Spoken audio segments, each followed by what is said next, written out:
좋은 아침입니다.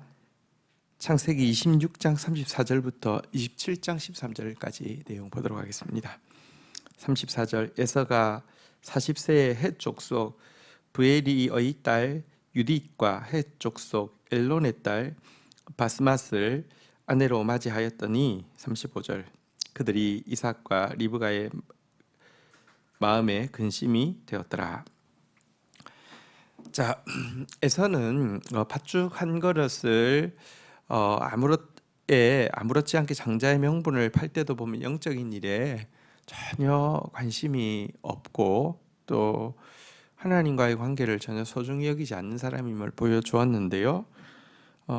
이제 그 결혼을 할 때에도 보니까 헷 족속의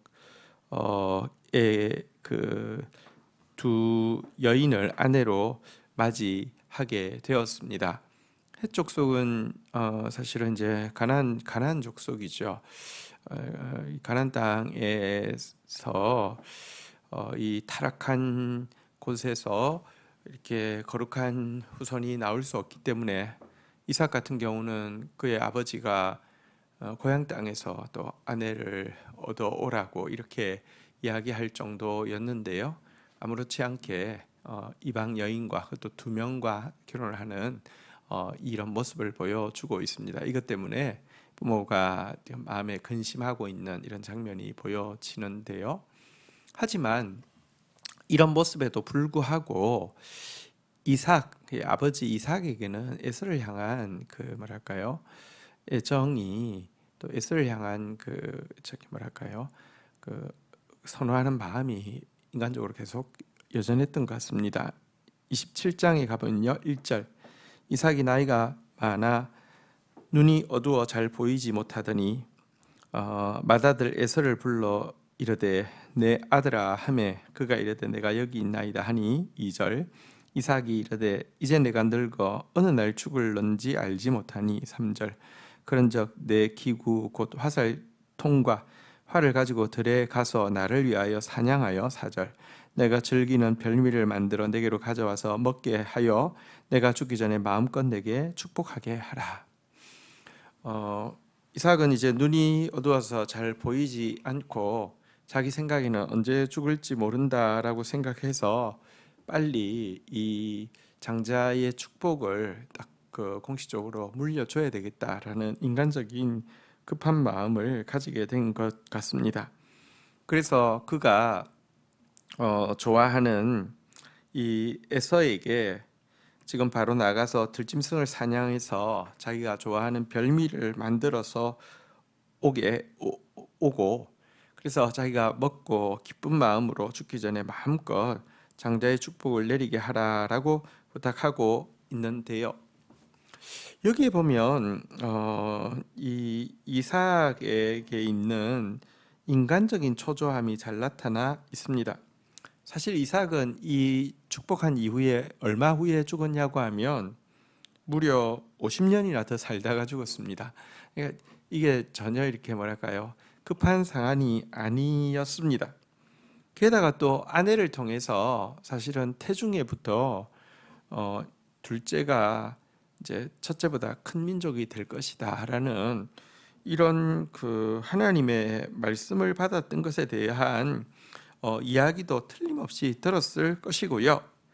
뿐만 아니라 그 앞에서 본 바대로 그 에서가 가나안 여인들과 통혼하고 또 그러니까 중혼하고 이래서 신앙의 순수성이 깨어질 수 있는 것에 대한 우려도 분명히 보고 있었습니다. 하지만 인간적인 애착 때문에 연연하고 어떻게든지 장자권을 계승해 주고 싶은 마음에 급하게 이와 같은 행동을 하고 있는 것입니다. 여러분, 축복은 인간의 뜻대로 되는 것이 아니라 하나님의 뜻대로 되는 것입니다. 이삭이 이런다고 되는 것이 아닙니다.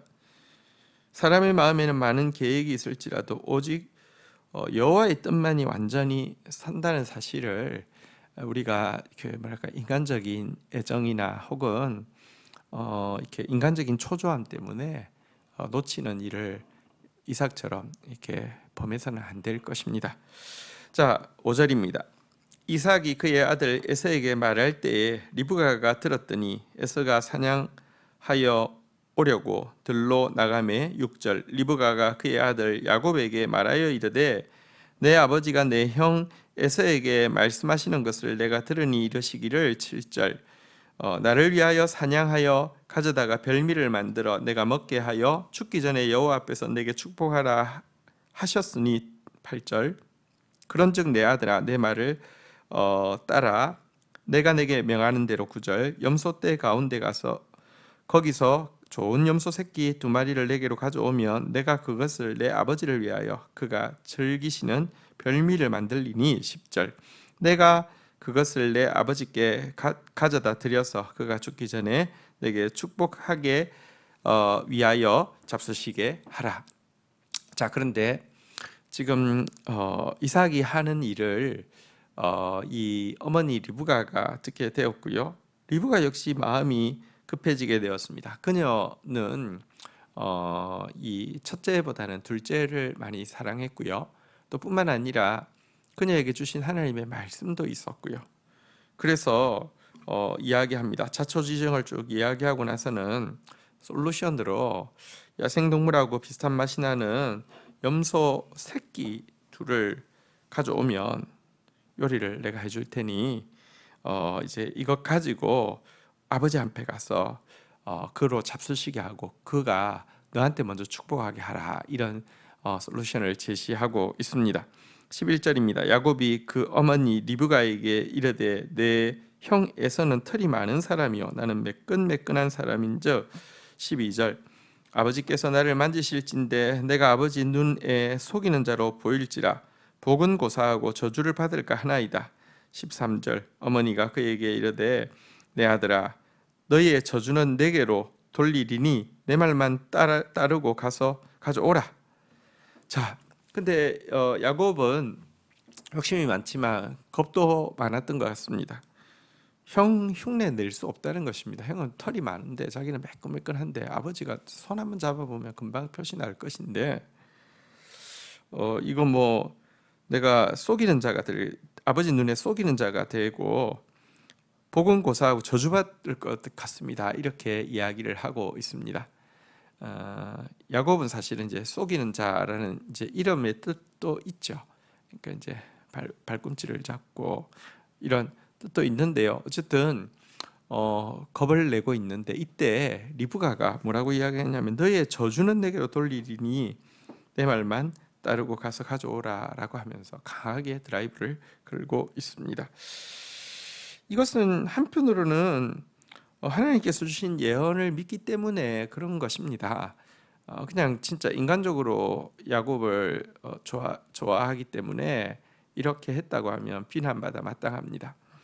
하지만 그렇다 할지라도 하나님께로 받은 말씀임을 분명히 믿었다면 그녀는 하나님께서 어떤 방법으로든지 에서가 아니라 야곱을 축복하실 것에 대해서도 믿어야 했습니다. 그런데 이런 인간적인 방법을 썼기 때문에 사실은 이것을 결국은 에서도 알게 되잖아요. 이것이 나중에 이 이스라엘 민족과 에돔 민족 사이에 얼마나 큰 분쟁의 단초가 되는지 우리가 좀 생각할 필요가 있습니다. 참된 신자는 하나님께서 주신 말씀이라 할지라도 그 말씀을 이루는 방법 역시 하나님의 방법으로 이루어야 함을 잊지 않아야 합니다. 다윗은 하나님께서 말씀을 주셨습니다. 왕이 될 것이라고요. 그렇지만 이 말씀을 이루기 위해서 인간적인 수단을 쓰라고 하는 그의 부하들의 그 부추김. 왜냐고 하면 그 이제 동굴 속에 피신해 있는데 사울이 혈혈단신으로 동굴 속에 들어와서 용변을 볼 때 이렇게 그 부하들이 하나님이 지금 주신 것이라고 하나님이 주신 기회라고 이게 놓치면 안 된다고 막 이렇게 했잖아요, 그죠? 그렇지만 이와 같은 인간적인 손쉬운 방법 거절했습니다. 하나님의 뜻이면 하나님이 하신다. 하나님의 말씀이면 방법도 하나님의 방법이 있다. 이것을 믿었죠. 이렇게 하는 것이 여러분 진짜 평강을 이루는 하나님의 방법입니다. 그런 믿음도 가질 수 있기를 주의 이름으로 축복합니다. 주신 말씀 붙잡고 기도하며 나가도록 하겠습니다. 하나님, 오늘 이삭이 인간적인 초조함 때문에, 인간적인 애정 때문에 마음이 급해져서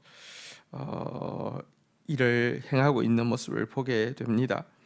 하나님, 우리가 아무리 급하게 한다 할지라도, 우리의 마음에 아무리 많은 생각이 있다 할지라도 결국 하나님의 뜻이 이루어질진데, 이삭처럼 인간적인 초조함으로 내가 하나님의 뜻이 아니라 나의 뜻을 이루려고 하는 자 되지 않도록 주님, 저희들의 마음을 지켜주시기를 간절히 간구하고 소원합니다.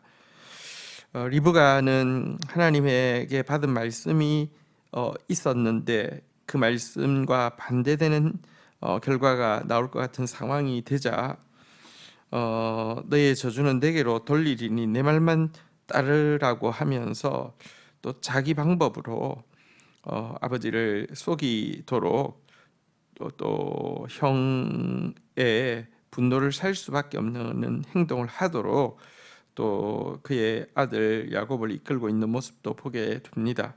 하나님, 우리가 하나님의 말씀이 진실하신데 그것을 믿는 믿음 허락하여 주실 뿐만 아니라 그 말씀을 이루는 방법도 하나님의 방법으로 이루어질 것을 믿는 그런 성결함도 허락하여 주시기를 간절히 간구합니다. 그래서 주의 뜻이 이루어질 때 참 평화가 임하는 그런 다윗과 같은 그런 사람 되어지도록 은혜를 더하여 주옵소서. 예수 그리스도의 이름으로 기도 올립니다. 아멘.